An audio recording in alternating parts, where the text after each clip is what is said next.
Hey, what's going on everyone? This is Chris coming at you from the channel I Am Toys. Before I get into anything, 4K option, YouTube settings, do it now so you get the full resolution. So this is a custom figure, none other than Tony Todd, based on the Candyman film that came out in 1992. That was based on a short story, actually by Clive Barker. Those of you who know who Clive Barker is know all about Hellraiser and whatnot, and this was actually based on a short story. So this is almost 3 years in the making. Organized by none other than Odell Young, one of the prominent, well-known organizers in the custom hobby, up there with Mr. Magnus and so on. But this set, I would imagine all of us are very, very happy. We've all been getting them in hand over the last 2 to 3 weeks, and very exciting. We've been waiting, yeah, like I said, a very long time. So let's not waste too much time. Let's just get into the review. And again, also make sure you like and subscribe, to the channel if you enjoy seeing the content. I've been sleeping a little bit on videos, but busy, work done in the house, work just in general. Life keeps you on your toes. So we'll see you on the other side. So as we go aerial with this guy, you guys know I love to go aerial. Tony Todd in every way. This piece is just complete badassery, man. It really is. Just complete badassery from every angle. And I don't know how many of you guys knew this or did not know this, but Eddie Murphy was actually originally in contention for this role. It wasn't Tony Todd. It wasn't until he auditioned. I don't know if Eddie Murphy actually auditioned, but Tony Todd did, and that voice and everything, man, just, there was no picking anybody else. Can you imagine Eddie Murphy in this role? No way, man, no way. So we're gonna get in a little closer on this guy, show you the sculpt a little bit more, but also we're gonna show you the shoes and just the accuracy that was paid to this piece. So bear with me as I scoot up forward here. So I'm gonna use one hand here for a second. Those shoes are accurate to the film. If you remember the garage scene as he's walking up, you see his shoes pretty good. And the pants, obviously, all accurate to the film, all done by Yunsel, AKA Torabox. And she did the overall jacket. And there are some gripes. I mean, the brown, the fabric that was used, not 100% to the film. And these should probably be a little thinner, the flaps here. It wasn't as thick, I don't believe, in the movie. But, you can only do so much, man, when it comes to availability of fabric and whatnot and resources in this scale to be able to do this in this scale, rather. And, oof, man, that sculpt, dude, just fantastic, man. But the stump over here, I'll show you some of the details on that. Even has all the screws, I believe, in the right place. The hook itself is not metal. I believe that is resin. It's got some blood and weathering all over it. Nacho, I believe, who I think is the artist who did the print on this. And then Viola with Rocca, she's the one who did the blood and the paint on that as well. Really good stuff, man. Really good stuff. And this figure is just dynamite, man. Just absolutely dynamite. Like I said, 3 years, well worth it. The scarf, also done by Yunsel as well. So let's show the other head.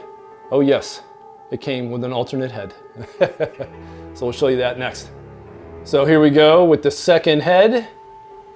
Yes, Jay also did an open mouth sculpt with the bees to basically pull that scene where he, is essentially bringing Helen over into his world almost to an extent, kind of putting a spell on her, I guess, per se, metaphorically. And got him opening his jacket, just a little bit. And I don't know, also another cool fact, or I don't know if it's really a cool fact about this movie, but this was a controversial movie to an extent. The people who made this movie were worried almost a little bit that it would be racist. Because you've got kind of stereotypical white character trying to save the day as usual. Why can't it be a black character or whatnot? And then plus you got a brother running around and killing people in the projects, which people were like, what the hell, man? Make it a white person. But most people weren't looking at it that way. You know what I mean? Some people did and other people didn't. But for those folks who did, it made it a little controversial. There were other controversial aspects of it too as well. But you know, the director is the one who actually decided to shift the focus over to Chicago. It was when Clive Barker did the short story, it was based in England, but he wanted it. The director and team, you know, the director and his team, you know, wanted to transition it over to Chicago, which was good, and they actually used the real Cabrini Green projects in the movie. So that's awesome, man. But this movie was a hell of a film for its time, man. And it still is. You know, you say what you want about the remake, which I also enjoyed, but you know, this is just the classic, man. But the remake definitely did build off of it if people were paying attention. But now, you know, now everything is woke, right? I'm convinced that a lot of people don't even understand what that word means, man. Like, everything is woke now. I actually had a guy tell me that I was stupid for collecting this figure or, you know, buying this custom or whatever because, you know, it's a woke action figure. I'm like, wow, even 1992 Candyman is woke now? It's like, come on, man. These people don't even understand what the word is. People just can't watch movies, you know, anymore, or just, you know, realize that, hey, you know, sometimes you're going to see a movie that might include someone else that doesn't look like you, or, you know, likes guys or something, you know what I mean? Or maybe part of the LGBTQ community or something, man. I don't know. But this is what woke is being thrown around with. But anyway, who cares? Like, just enjoy the friggin' movies, man. And here's the chest piece. So this is going to be my one big gripe. So originally, you know, on the run, we were going to have a guy who was supposed to take this and essentially make it part of the inside of the chest on this.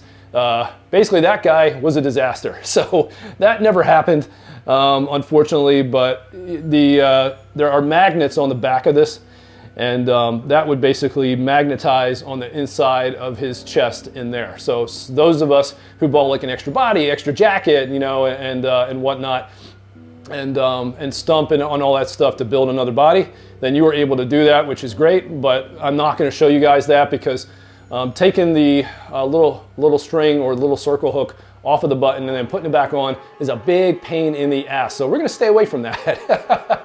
And so I'm going to stay away. Some people might say it's not a pain in the ass, but I'm not doing all that, man. I like it like this. I like it looking like this too for now. You know, it's kind of gives you a little bit to, you know, it hits that scene still. But when you try, like I tried to put this on and then put it on the inside to see if maybe I could do it even still with the jacket closed, but you can't. You have to open it up. And it looks good. You can manipulate it to make it look good, but the problem is this part, when I'll show you. So in here, you'll be able to see, hopefully, hold on, see the little magnet, like right there, it's covered over there. So the bottom part magnetizes there, but obviously it's not flush, and you can kind of see it, maybe hover over the pants a little bit. So it takes away from the realism a little bit, you know what I mean? And then some people were complaining that you can kind of see the skin up there, you know, kind of popping out too. But you can manipulate it. I saw some people post some decent pictures and it didn't look bad. It looked good. But if you have a second figure to do that, that's awesome. You can still make it look pretty good. And even in the movie, the chest piece actually sticks out a little bit. It's actually not that flush inside of the body. When you see that part, you can tell it's a prosthetic. You can tell that it's added and it's pushed out a little bit. So even on the figure, it actually looks pretty accurate to the movie. But like I said, there's just a little few things like at the bottom, you know, with the magnet and whatnot, you know, that stick out a little bit. But overall, you know, this is it's a great accessory. I just don't, you know, plan on using it, unfortunately, really, unless I really want to go through, you know, taking the jacket off and whatnot. But I technically just don't want to do it, man. But you never know. If I ever, you know, someone sells their extra set of clothes or something, you know, one of you guys interested in letting it go, I'll buy it from you. But this look is, like I said, still fantastic, and it's easy to do. The heads have little magnets inside. So you just pop them off and pop them on, and it's just rearranging the arms a little bit, adjusting the stump, and then boom, you've got this pose. So I can still make a sick-ass pose with this regardless. So I'm going to show you guys another awesome additional accessory per se that comes with this on the other side. Yeah, boy. So those of you who, again, who've seen the movie know who that is, and you're probably like, what? It also came with the Helen, the end version of Helen. So as we zoom up on this guy, or this girl rather, you've got the details on top of the head. It's got the burnt scalp. And I think Nacho did this as well. Did the cast, and then 357 did the paint.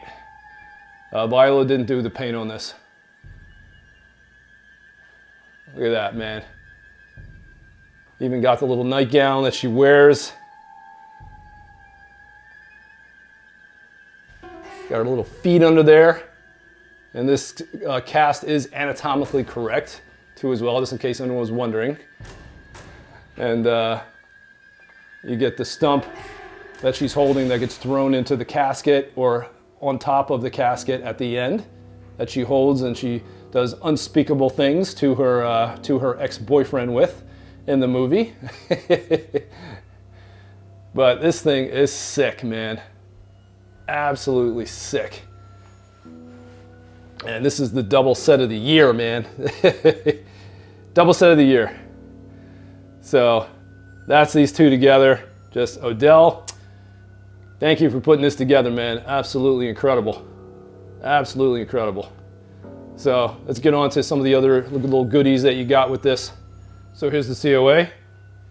Candyman Limited Edition DX set. And there you go. It's the Daniel Robitaille.